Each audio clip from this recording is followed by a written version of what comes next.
they're selling between 5 and 6, right? Let's say we sell it for 500, then we have, what's that, $260 in benefit minus the cost that it took to feed that animal over those 60 days or whatever it was in our care. So in the end, when the numbers come out, let's say it's $200, that when we sold that animal, $200 in benefit came. 100 of that can go to the investor who put up the cash, and 100 goes to the farm. So the farm makes a little bit. But what the with this, the big thing that the farm wants is recognition. We want the people to know you can come here and we have the animals and you can get them here and process. Everything is here.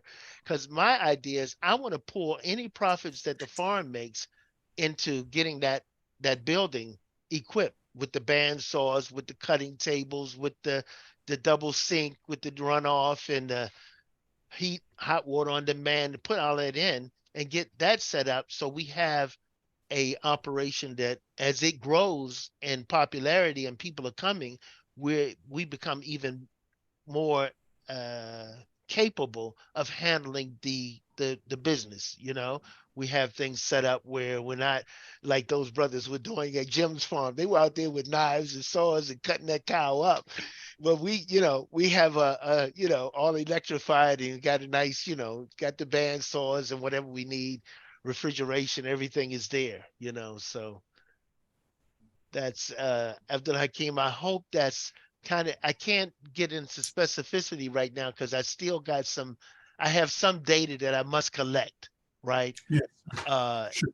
But at any rate, our our idea is that we're going to share the profit, the benefit of each animal 50-50, farm 50%, the investor who put up the 2,500 to 3,000 or whatever they put up and got those animals gets 50%, Yes, and sir. and that's what we're looking at, And the same go same. I was trying to think of how I could do the chickens. I don't know if that'll work with the egg laying hens. Now, Jim, you know what Jim told me? He buys chickens up here in Greenville from a farmer. He gets the chickens at 18 weeks, right? And so they already starting to lay, because they're going to lay, the hens are going to start laying what, between 16 and 20 weeks. And he tells me, he says, when I get those chickens, they either laying that week or the following week after I get them. So he gets them and he's selling those. That's big down here. Selling even up in Maryland. I was told they're selling free range eggs at I forget what it was. It was $8 a dozen, eight and $9 a dozen. Because regular eggs in the stores going for almost $7 a dozen now. I bought a dozen and a half at Lidl. At Lidl for a dozen and a half for six. I don't know if you know what Lidl. They're kind of a discount kind. They have good.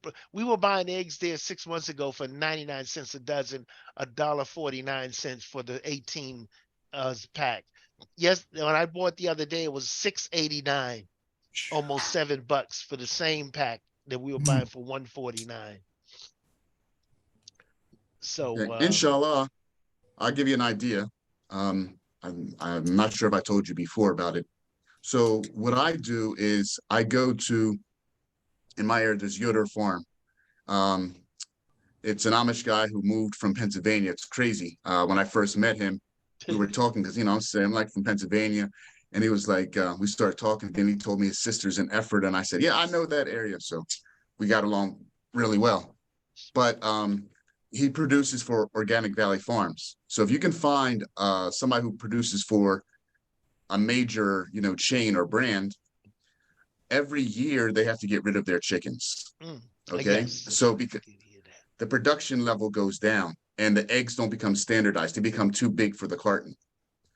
So I get my chickens from him for $1 each. They're laying. So I'll pick up 100 chickens, and by the time from his place to when I get home, I'm serious. I can have 80 eggs. Maybe 30 of them are broken because I'm driving back and they get smacked around in the cage and everything.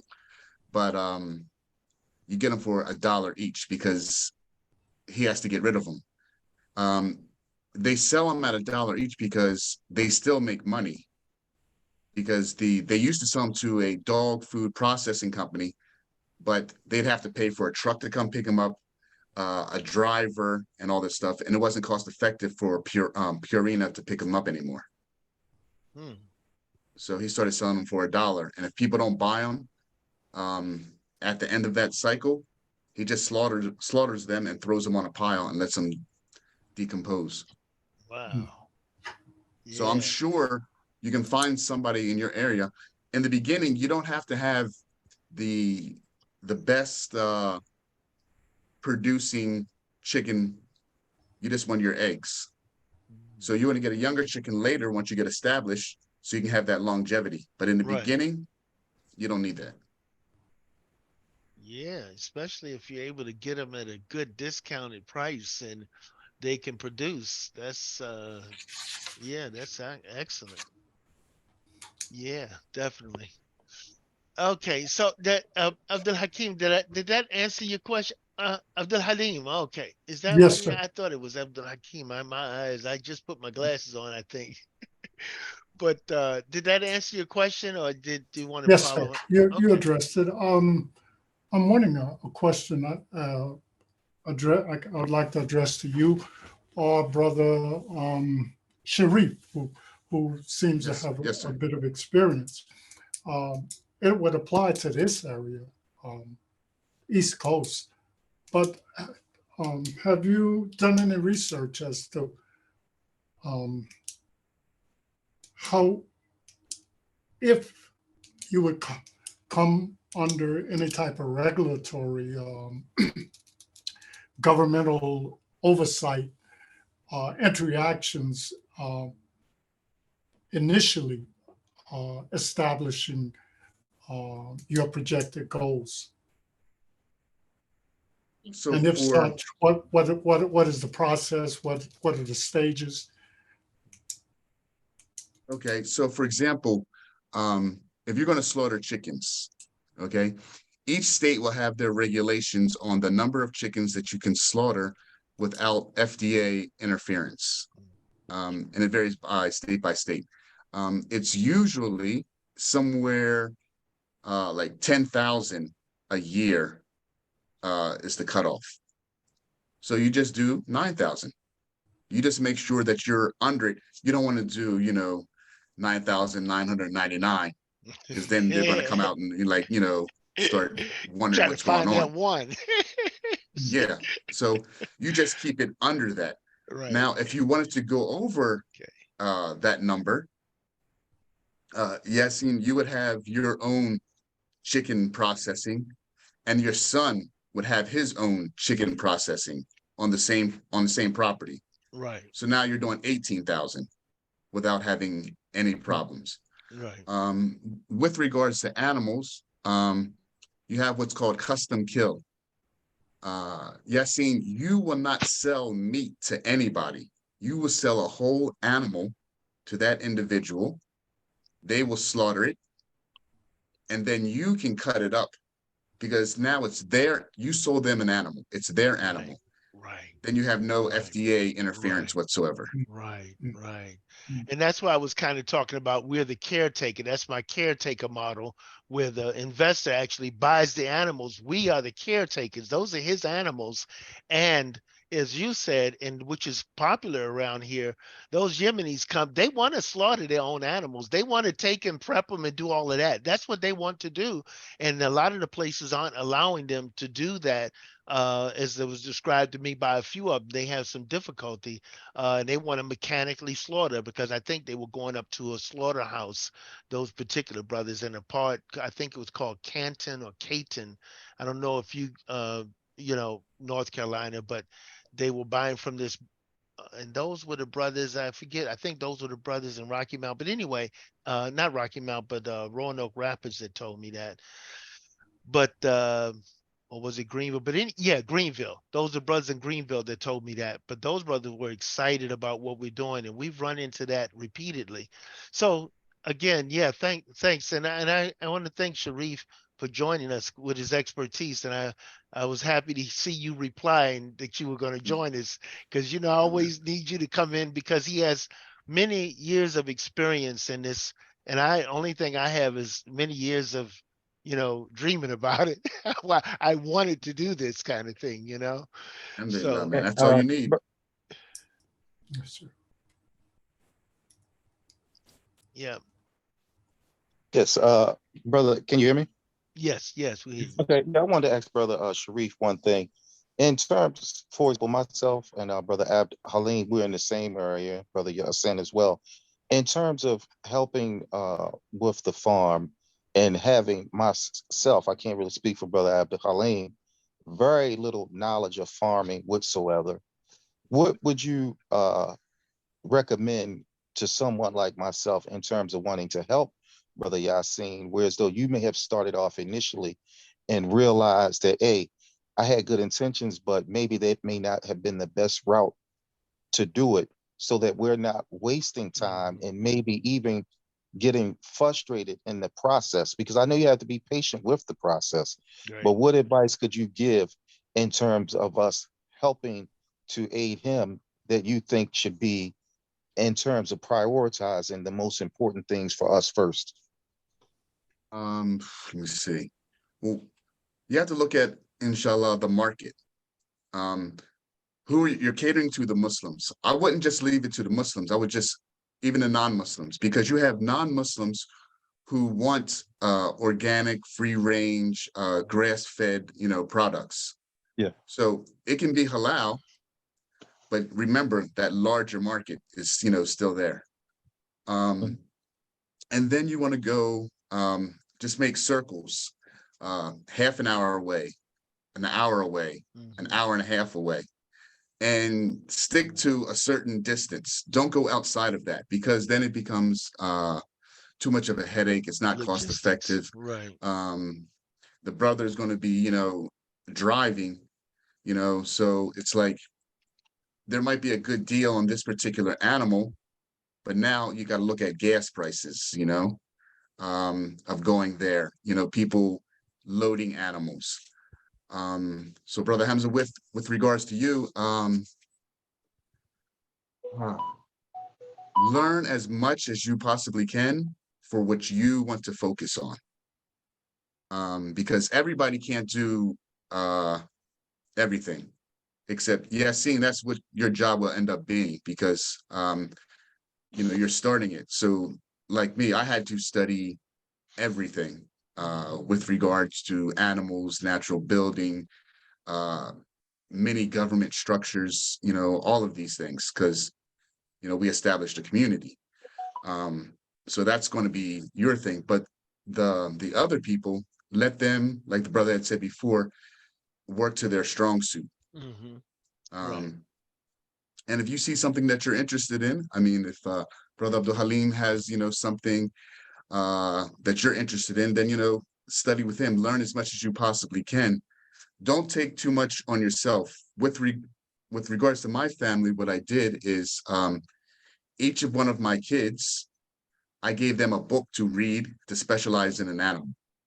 So one of my kids, she specialized in sheep. The other one specialized in goats. We all took the class on cows. We had rabbits, we got ducks. So that person is a specialist in that animal, and then they share the knowledge with the rest of the family. So then we all have the knowledge of all those animals. It saves time. And then when there is a problem, so my one daughter had specialized in sheep. She saw a problem with the goats, that with the condition that sheep usually get, and she was able to diagnose that, and brought that animal back to health using natural remedies. Where when I was selling, one of the local guys was like, no, that animal's going to die, I don't want it. And alhamdulillah, she turned it around. So split up your duties as much as possible, but try to learn as much as possible. I actually, Yasin, I'll give you it's kind of like my curriculum of what to watch and what books to read. Okay. Good. There's everything is, alhamdulillah, family friendly. It's good for the kids to watch these things. There's like some historians who lived the life of Victorian farmers for a calendar year. Mm-hmm. So you're going to see things that were done, a while ago, but are still applied today. And it'll just make you more in tune with your animals. Okay. All right. Excellent. One question. I'm wondering if this session is being videotaped, if there, because it in of itself could actually serve for presentation purposes. It could be posted on the site, and for those people that are interested and that might have missed this session, they could easily go back and pull it up and review it and educate themselves as to this venture. And it would not require a repetitive allocation of the same amount of time on your part, Yasin. Alhamdulillah. Now, because we won't be able to get Sharif in every time we have a meeting. That's So right. we got him now. So the thing is, yes, it is being recorded, to answer your question. And we do have a YouTube channel. I will be sharing the link out on the I don't know how you guys got the message, but I will be sharing it out to those same platforms that I shared the link for the meeting. And when you go to it, please subscribe and like so that we can grow the channel, because we're going to use this, inshallah, as sort of a chronology or a sort of a like to show how the farm is developing and evolving into the different projects and things like that. So we want to kind of use it in that way if we can, to build the information out there. Assalamualaikum. Yeah, walaikum salam to Mikhail. Alhamdulillah. Yes, Go ahead. sir. Yes, sir. I'm listening very, very intuitively to everything, and I like Brother Sharif. I mean, I'm in Arizona, so I like to know where his community is in New Mexico. But look, Right. you showed some videos. I'm just curious. There's a company that sends out. It's called Box Halal, and they send out chicken, beef cuts, bacon, and stuff like that. Okay. And they send it out across the country. But I'm kind of like curious and interested. And the other brother also mentioned that thing about the FDA. You got that store that's on your site. That did you look in at, outside of the brothers coming in and doing the slaughter for the Ramadan and stuff like that? Have you any ideas on actually, and like Brother Sharif was saying, not just thinking about the Muslim, but actually having halal store there with meats that that'll always be ongoing. That's right. Yeah. In fact, the store, I showed it earlier. That's what that building will start out as. And because we're zoned the way we are, understand that I can expand that building. And I have the land to do so. But yeah, we do have a store that we're going to start out with, and that's part of this project, to get that store up so we can also start doing our own sausages, linked and ground sausages, our own cuts of beef and lamb and goat and what have you, packaging it, branding it halal, Zabihah Farms, and putting that there. We want to start growing the brand as well, building a brand. And so we want to do that. And so, yeah, that's part of the plan.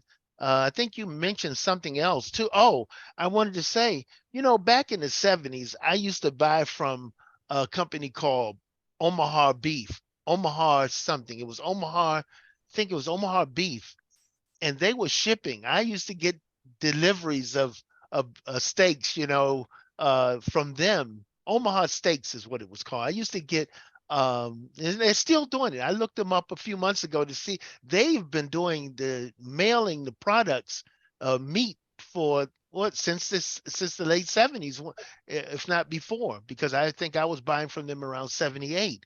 And so one of the things we'd like to do is along the lines again, kind of operate where we can operate. We want to have like a membership or a subscriber. There's a group of subscriber farms out there where you subscribe to. So the subscribership gives the farm a kind of a flow of money. You know, you got so many subscribers and they're paying X number of dollars every month. They've picked out orders, or they can go in and modify their order.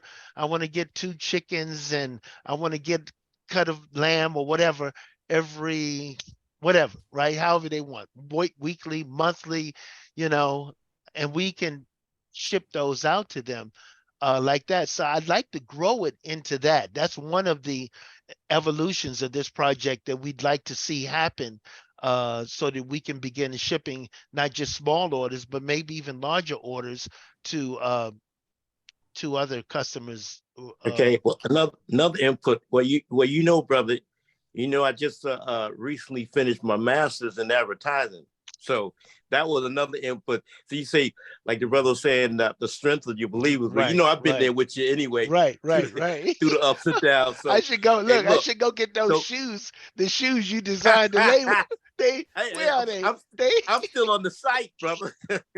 So look, don't fall asleep on me, man. All your branding, you know, your advertising stuff, man. So I just want to put that said so you don't fall asleep. Yeah. I'm still on that site, man. I still trying to work out my sneakers. Right. Exactly. Yes, I still got a couple pair of them here. They're back there. Assalamu alaikum. Yes. Alhamdulillah. Wa alaikum salam to the cat. Yes, sir. My question is like a part 2 of Brother McKeel. One thing that we have, Brother Sharif, is that on this land that we're about to, inshallah, secure in the next few days, next few weeks, we intend on having a store, like Brother McKeel said, you know, a halal store, and for meats, products, and things of that nature, as well as, you know, the slaughtering of the animals. My question is, and my limited knowledge, is that I thought that that one that slaughters the animals have to have some type of authority, or has to be have some type of for it to be halal and Zabiha. And I understand you said that sometimes brothers come on and they slaughter their own cows. It's like, does that take away from it being halal or Zabiha? Is that am I making any sense with this question? Yeah, brother, it's clear from what I understand. No, there, as long as the person is Muslim, sane, you know, is using a sharp knife, is getting the jugular vein and another one, like the esophagus, draining out the blood. There's no issues with the animal. It's not deformed or anything like this. Then you have no problem whatsoever. My son slaughtered, and he's just a kid, and he slaughtered when he was 5. So there's nothing about authority, like a position of leadership or something in the community. Right. Yeah, you can slaughter yourself, and anybody else can. So as long as the animal is healthy and correct, and it's a Muslim, and they do it the proper way, it's permissible. Yes. Thank you. Yeah. So yeah, I mean, there was a community in Philadelphia where people misunderstood things. So the leader of this community, and they were off anyway, he told the people that he was the only one allowed to slaughter because he knew how to do it. The next generation of people became vegetarians. I mean, it got that extreme because they took the statement of this individual. He's the only one that knows how to do it. Wow. So it's nothing like that. Yes, sir. Men, women, children, anybody can slaughter. Thank you. Yes, sir. Only with the conditions that you mentioned earlier. That's it. Anyone can. He took his shahada 2 minutes ago, and he can slaughter, and it's Zabiha, it's halal. And the other thing is to clear it up, and I don't know if our brother add anything, but a lot of people, they don't understand halal doesn't mean that it's zabiha. Halal can be that which is slaughtered by other than Muslims. It can be halal as long as certain conditions again are met. Um, in the case of Zabiha, that has to be done by a Muslim and done in the fashion that the brother explained. That becomes Zabiha, which is halal. It is the epitome of halal because it is this halal that is slaughtered by the way that Allah and His Messenger had commanded the Muslims to practice this, and His name is mentioned. Subhanahu wa ta'ala is mentioned over when it's when the process is done. Yes, sir. Thank you. Now, barakallahu feek. Now, so if we don't have any more questions, we've been going for a minute, and I appreciate you, brothers, showing up. All of you, every single one of you, I appreciate this, and it's important.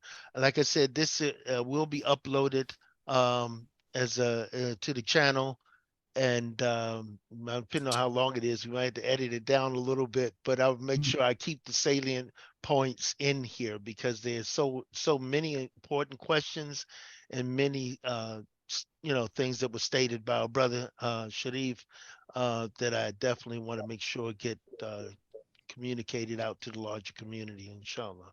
And again, I also want to make sure that the larger community understands that we are trying to make this success without the community involvement on an operation or project like this is not success.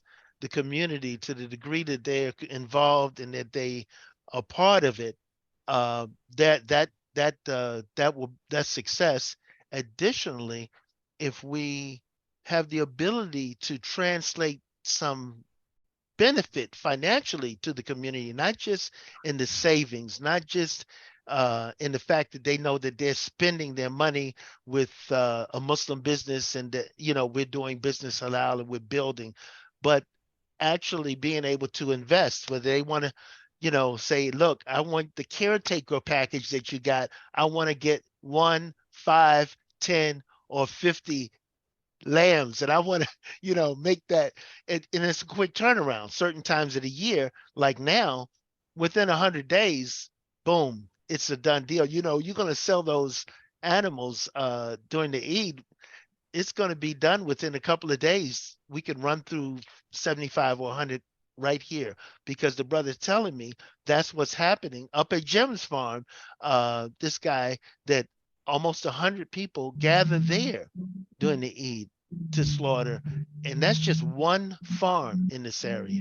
And so we want to get in there and hopefully grow this business in service to the Muslim community in a way that they can come to a place that they can feel comfortable. We have a 2-acre pond back here. We want to develop that, particularly for periods of times where we want to do summer projects or like camps for the youth, retreats for the adults, different things we can do there. The Eid, we got plenty of land here.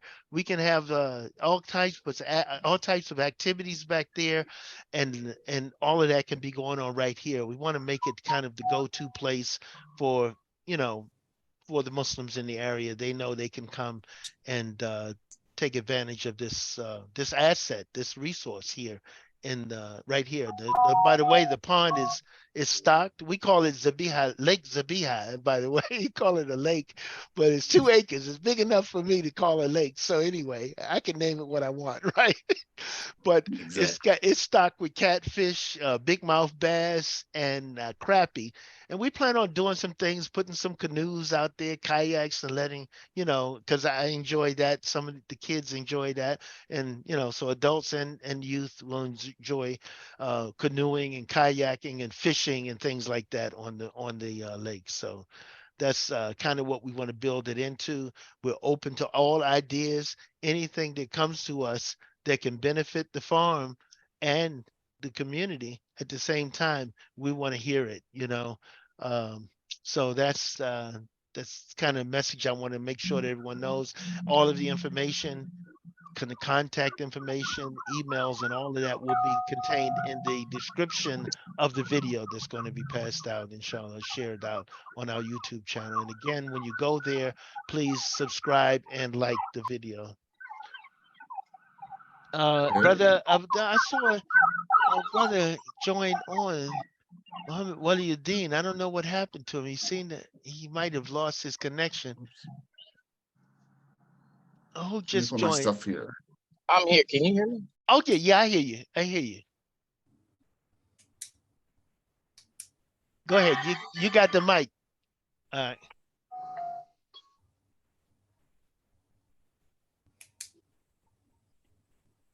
Abdullah, you got the mic. Go ahead. I can't hear him now. I don't know if he's talking. I wanted to have, I'm glad he had a chance to join. I would love for him. By the way, check the chat, everyone. Our brother Sharif is putting his information in there. Also early, I did put the farms information, which is admin@zabihafarms.com.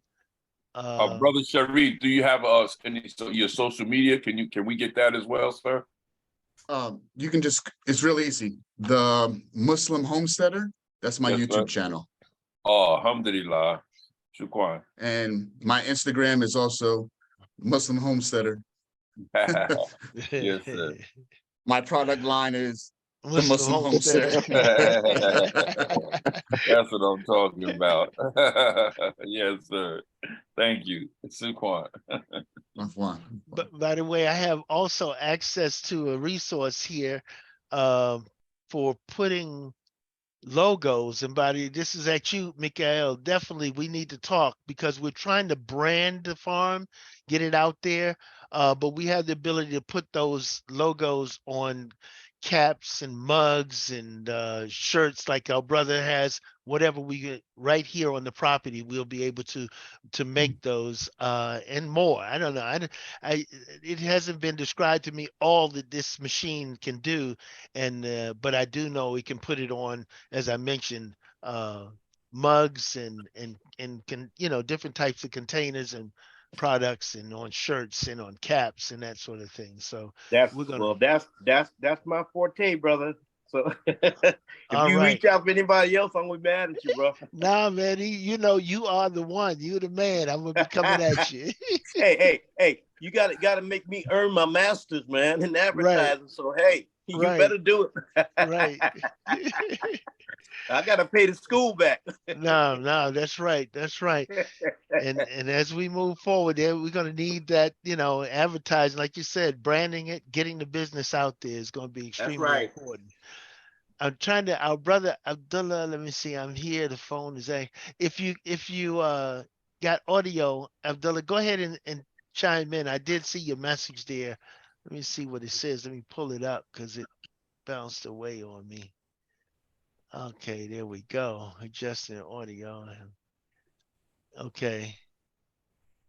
Oh, you got, okay. So our brother Abdullah, I'd love, also one of our brothers, I'd love to give him a chance to say a few words because he has expertise. Again, going back to what our brother was saying, in that's so important. I've been saying that for over 20, almost over 30 years now, that whenever you look out into that, then I always use Juma as an example. The masjid, some of these masjids, you have anywhere between a couple hundred to a few thousand people, like at Dar Hijra out in Virginia. There, I think about 1,500 people or more attend Juma there. And so what happens is you look at you have people out there who are graphic artists, who are commercial artists, who are security, who are IT people working IT industry, who are architects, designers, anything. I mean, you name it. And sometimes you need a plumber. Sometimes you need someone to change your door. I want to do that business with the Muslims. I always, and just like our brothers here in this area, have every one of them I met. It was seconds before they were letting me know that they wanted to do business with me once they Don't found out forget about the radio. thing. Don't forget international radio platform, my brother. Oh yeah, don't forget that. And that's our brother Carlito's thing. I think you've been doing that for about what, 20 plus years? Yes, sir. Yeah. So there it is. I mean, bringing all the resources together to bear together. That's, that old saying about the fingers, as opposed to the fists, in terms of concentrating that, being able to aggregate that power, that resource, or those resources and those talents to to um to support one another. And that's one of the things I admire about what some communities, and I like to refer back, I guess, to the Amish, because right now we don't have any examples similar, that they have an economy. If everything shut down tomorrow, they the only thing they probably would, in fact, they might even have a rush at their, because they have these markets everywhere. The Amish market, right? Wherever there are Amish, there's an Amish market. That's their economy. They bringing that outside money into the community, while at the same time they have their own economy within. It's just, and so therefore they're a little extreme in some areas, not using electricity and stuff. But we don't have that problem. We're going to use technology, and I think we'll be able to exercise into to if we could come together and communicate and to collaborate on that level. It can be tremendous. And the community, you want schools, we can have them. We have our own schools. We have our own training programs for our adults, which is one of the things I did for a while. I ran my own IT training program, and I have, upwards a few dozen, about 3 dozen students out there.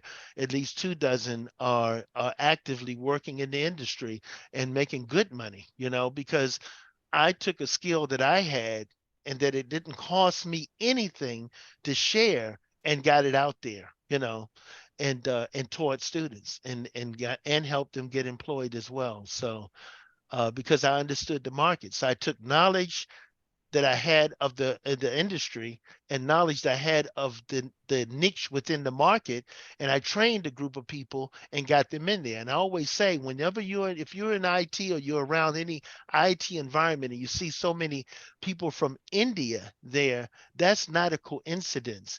India started working on this thing almost 30 years ago, to put their students, certain students, through that track, and then out of that grew all of these little spots that pop up where they're doing it for themselves, even right here in the country. I learned that in 2006, and that's where I got the idea. I said, if that's how they did it, we need to do that. And so I started doing it, alhamdulillah, and did what benefit I could.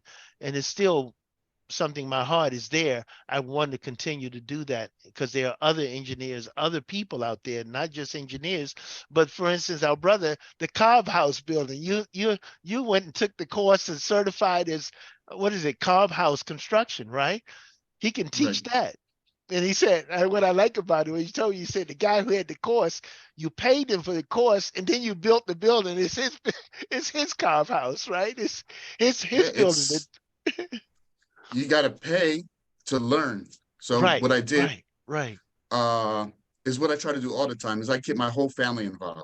So my wife, my kids, my father-in-law, we all did the course together.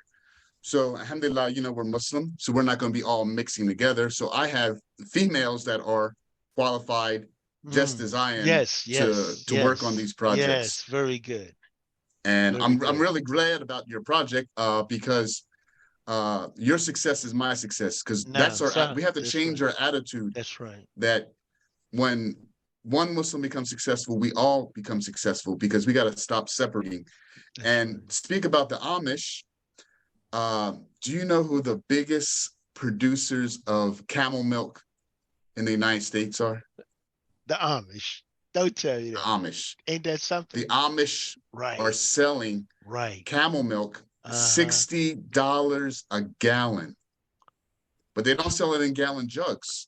I Right. mean, they have a whole proper company, and they're Right. selling it in pints. Right. I've seen it. I And didn't when know you the add it Amish up, were. it's Right. $60 a gallon, Right. because camels are considered a nuisance animal in Australia. So they're shipping them from Australia to the United States.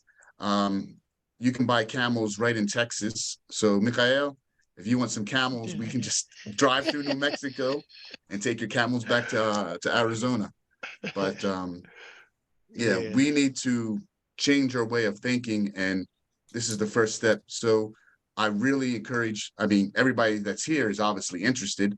So share it with other people so we have a stronger force, because it doesn't make sense that the Muslims are going to non-Muslims, especially during the Eid time, and paying this inflated amount of money for animals. Because I mean, when you told me the price $500 at Eid time, my goodness, it's ridiculous. Yes, that's right. Brother Abdullah, you got Sheikh, you got your mic back. Go ahead and you have the mic. Go ahead. Please open up and Assalamu alaikum wa rahmatullahi wa barakatuh. I'm just checking it out, brother. I've been trying to catch up with you. Since you got my number. But alhamdulillah, man, I just got in a meeting, so and I'm kind of out and about. But yeah, I'm just checking it out. And you said you're near, you're probably a couple hours away from me. The property. Right. In North Carolina. I didn't check the location, but it sounds good. I like to come and check it out. Is that where you living now? Yes, that's where I'm living now. That's right. Okay. And so we're 15 minutes from Raleigh. We're 5 minutes off of 95. Exit if you're coming from south, exit 150. If you're coming from the north, exit 154. And 2 turns later, you turn in my driveway. Literally, with 3 miles off of 95. Yeah. So okay, yeah. I know. I'm about to try to get me some chickens going on because these egg prices are killing me. That's right. That's a big operation to do on a farm, but small operation probably be beneficial at about this time. But anyway, I'll talk with you, inshallah. Nah, inshallah, we definitely have to talk. I got a few things I want to run past you, inshallah. All right, inshallah. Right, all right, assalamu alaikum, everybody. Wa alaikum salam wa rahmatullahi wa barakatuh. Nah, alhamdulillah. All right, brothers, if there are no more questions or comments, we're gonna, because I gotta edit this down and make it fit into a YouTube video. A lot of good information was communicated here, and I'm hoping that we can get it out there and again take advantage of some of the things that were discussed as well, and start moving toward collaborate. Oh yeah, by the way, please, if everyone here, I put my the email address for the farm in the comments. Please copy that address and send an email if you don't mind. I want to be able to communicate all of y'all information with you guys, and we can go back and forth and build. I'd like to, as the brother was saying, start building that database of who's who and what they do and that kind of thing, and where they are, and so that we can begin to reach out and support one another in our various businesses. Our brother Hamza has a moving, what you got, a couple of 26 footers, I think you said, Hamza? You're muted. Assalamu alaikum. Can you hear me? Walaikum salam to them. Right. I have a moving business, so I have the trucks. So, but they are enclosed, and I did speak to someone about the transport of the animals. It's actually Brother Rashad down here in Wilson, North Carolina. And he said that when he goes to pick up his animals, what he would do with his pickup truck would take and put those animals inside of a large dog crate and transport them that way. So I know things Brother Sharif mentioned about shifting eggs and things of that nature. So if there was something that may be needed to stabilize the animals so they don't move around in the truck and things of that nature, I'm going to look into that aspect and see about if we're doing short runs as far as picking up the animals. Right. But anything in terms of long distance with a certain amount of animals, I'll have to look into it, because then we'll be getting into transporting livestock and things of that nature, and the licensing for that is not real difficult to get. But if it's on a lower scale, I don't know if animals may need ventilation when they're inside. If, pulled over. Well, I have to, as Brother Sharif was saying, I have to go back to the drawing table and re-educate myself. Now I was looking at on Jim's farm, he has what are clearly, because he showed me actually he had some rams in one of them. He had about 5 rams that he said was good for breeding. You know, if you get the mama sheep, as he called them, then you get you one of these good rams. And he was talking about which ones were going to be good for breeding. And he had them in one of these livestock transports. You know, it's not one of those big ones like you see them moving horses in. It's smaller, and it's ventilated, because you know there's it's not completely enclosed. You know, it has a roof, but it has gaps in there where you can actually probably even see the animals if you were driving by it or walk by it. But Yeah, because I know there are some regulations. I don't think so in terms of maybe moving 1 or 2, that's okay.